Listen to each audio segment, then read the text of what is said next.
সুপ্রিয় দর্শক, আপনারা দেখছেন এসপিএন বাংলা টিভি। দেখুন ও সাবস্ক্রাইব করুন এসপিএন বাংলা টিভি, দেশ ও মানুষের কথা বলে। আইন পেশায় বিশেষ অবদানের জন্য নেতাজি সুভাষচন্দ্র বসু অ্যাওয়ার্ড এ ভূষিত হলেন মোহাম্মদ সাইফুল ইসলাম চৌধুরী হিরো। আনুষ্ঠানিকভাবে তার হাতে অ্যাওয়ার্ডটি তুলে দেন অতিথিবৃন্দরা। আপনারা দেখছেন এসপিএন বাংলা টিভি সংবাদ। ৩ ডিসেম্বর ২০২৫, পুরানা পল্টন একটি হোটেল ঢাকায়।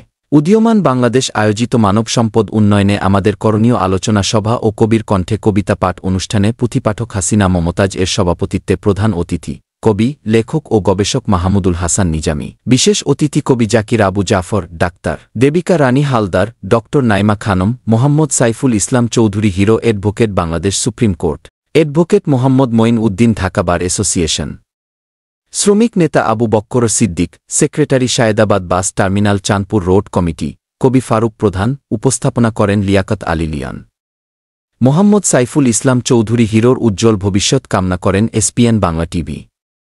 এসপিএন বাংলা টিভি দেখুন, লাইক করুন, শেয়ার করুন, সাবস্ক্রাইব করুন, আমাদের সঙ্গে থাকুন।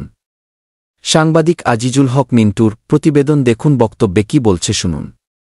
পরিচালনায় সাংবাদিক আজিজুল হক মিন্টু।